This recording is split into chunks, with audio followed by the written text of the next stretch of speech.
বন্ধুগণ, একটি অ্যাডজেক্টিভের পূর্বে বিভিন্ন অক্সিলারি যুক্ত করে একসাথে ইন্টিগ্রেটিভ নেগেটিভ করে 64 ভাবে পড়ার কৌশল আজকের ভিডিওতে আমরা আলোচনা করব। হ্যাঁ বন্ধুগণ, আপনি যদি একটি অ্যাডজেক্টিভের ব্যবহার বিধি যদি একসাথে 64 ভাবে পড়তে পারেন তাহলে হাজার হাজার অ্যাডজেক্টিভ কমন নাউন ভার্বের পাস্ট পার্টিসিপল ফর্ম দিয়ে পড়তে পারবেন। হ্যাঁ বন্ধুগণ, তাই একটি অ্যাডজেক্টিভ দিয়ে পুরো বিষয়টি বুঝিয়ে নিলেই আপনি সকল অ্যাডজেক্টিভ নাউন ভার্বের পাস্ট পার্টিসিপল ফর্ম দিয়ে পড়তে পারবেন। হ্যাঁ বন্ধুগণ, ইতিমধ্যে আমরা এদের উপর একাধিক ভিডিও লেকচার দিয়েছি, অর্থাৎ অ্যাডজেক্টিভ দিয়ে একসাথে হাবোধক করে 82 ভাবে পড়ার কৌশল, আবার নাবোধক করে 82 ভাবে পড়ার কৌশল, আবার শুধু ইন্টিগ্রেটিভ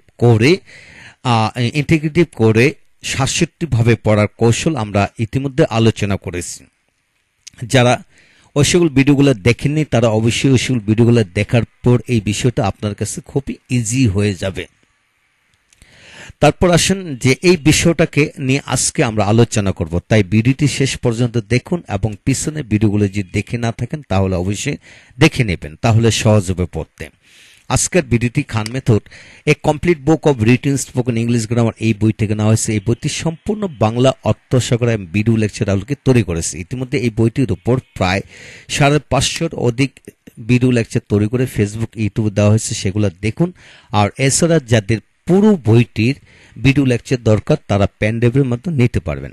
এখন আসেন আমরা শিখতেছি যে কোনো একটা অ্যাডজেক্টিভ দিয়ে ইন্টিগ্রেটিভ প্লাস নেগেটিভ করে পড়ার কৌশল একসাথে 64 পাবে কিভাবে রপ্ত করবেন লক্ষ্য করেন। এখানে যেমন এখানে এম ইজ এ সাবজেক্ট পরে নট পরে নাউন অ্যাডজেক্টিভ ভার্বের পাস্ট পার্টিসিপল ফর্ম, অর্থাৎ আমি কি ধনী হই না, নাও প্রথম অ্যাডজেক্টিভ দিয়ে পড়েন, রিচ দিয়ে পড়েন। আমি কি ধনী না, আমি কি ধনী হই না, বা আমি কি ধনী না, আমি কি শিক্ষক না, আমি কি শিক্ষিত না, অর্থাৎ শিক্ষিত হচ্ছে ভার্বের পাস্ট পার্টিসিপল ফর্ম এডুকেটেড।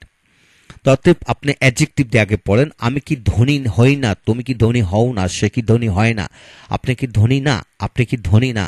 তারপর দ্বিতীয় নম্বর হচ্ছে আমি কি ধনী হচ্ছি না, তুমি কি ধনী হচ্ছ না, সে কি ধনী হচ্ছে না, আপনি কি ধনী হচ্ছেন না।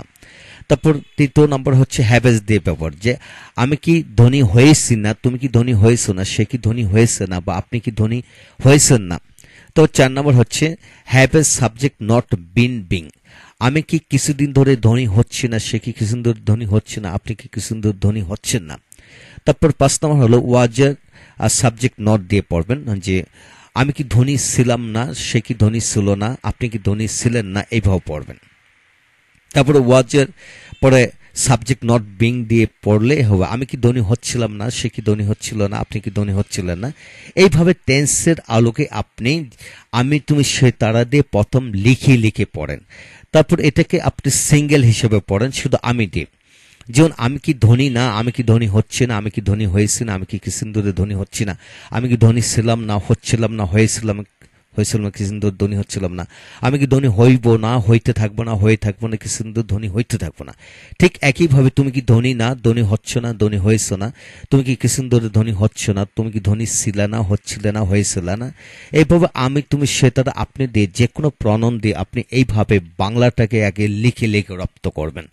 তারপর ইংরেজির সাথে বাংলা মিলিয়ে পড়বেন, যেমন এম আই নট রিচ, আমি কি ধনী না, মানে am I not being rich, আমি কি ধনী হচ্ছি না, have I not been rich, আমি কি ধনী হয়েছি না, have I not been being rich for long time, আমি কি দীর্ঘদিন ধরে ধনী হচ্ছি না, ওয়াজ আর নট রিচ, আমি কি ধনী ছিলাম না, was are not being rich, আমি কি ধনী হচ্ছিলাম না, had are not been rich, আমি কি ধনী হয়েছিলাম না, had are not being rich for long time, আমি কি কিছুদিন বহুদিন ধরে ধনী হচ্ছিলাম না, shall are not be rich, আমি কি ধনী ছিলাম না, shall are not be being rich, আমি কি ধনী হচ্ছিলাম না, shall are not have been rich, আমি কি ধনী হয়ে shall are not be rich, আমি কি ধনী হইব না, shall are not be being rich, আমি কি ধনী হইতে থাকবো না, shall are not have been rich, আমি কি ধনী হয়ে থাকবো না, shall are not have been being, যখন বিং বসাবেন তখন পারফেক্ট কন্টিনিউয়াস টেন্স হবে, shall are not have been being rich for long time, আমি কি কিছুদিন ধরে ধনী হইতে থাকবো না।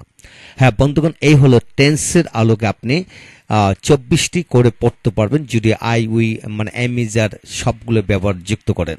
তাহলে আপনাকে প্রথম 12টি করে পড়তে হবে। এম দিয়ে পড়লেন, আই দিয়ে পড়লেন, তারপরে হি দিয়ে পড়েন, ইজ হি নট রিচ, সে কি ধনী না, is he not being rich সে কি ধনী হচ্ছে না, has he not been rich সে কি ধনী হয়েছে না, has he not been being rich for long time সে কি কিছুদিন ধরে ধনী হচ্ছে না, ওয়াজ হি নট রিচ সে কি ধনী ছিল না, was he not being rich সে কি ধনী হয়েছিল না, হচ্ছিল না, had he not been rich সে কি ধনী হয়েছিল না, had he not been being rich সে কি কিছুদিন ধনী হচ্ছে না, সে will he not be rich সে কি ধনী হইবে না, will he not be being rich সে কি ধনী হইতে থাকবে না। এইভাবে সে দিয়ে পড়লেন, তারপর দে দিয়ে পড়েন তারা, দে আর দে নট রিচ তারা কি ধনী না, are they not being rich তারা কি ধনী হচ্ছে না, আর have they not been rich তারা কি ধনী হয়েছে না, have they not been being rich for long time তারা কি দীর্ঘদিন ধরে ধনী হচ্ছে না। হ্যাঁ বন্ধুগণ, এখানে আমি তুমি সে তারা আপনি দিয়ে যদি এইভাবে অ্যামিজার ওয়াজার হ্যাভ এ সেট এরূপ গঠনে আপনি লেখে লেখে পড়েন, সমস্ত জীবনের জন্য পুরো বিষয়টি রপ্ত হয়ে যাবে ইনশাল্লাহ। এইভাবে পড়তে থাকুন প্রথম অংশটি, তারপর দ্বিতীয় অংশটি পড়বেন। মানে দ্বিতীয় অংশটি হলো শুড, উড, ক্যান, কুড, মে, মাইট এর সাথে কিভাবে নাউন অ্যাডজেক্টিভ দিয়ে পড়া যায়, সেই বিষয়গুলো আমরা দ্বিতীয় ভিডিওতে আমরা আলোচনা করব। অবশ্যই দ্বিতীয় ভিডিওটি দেখবেন ইনশাল্লাহ।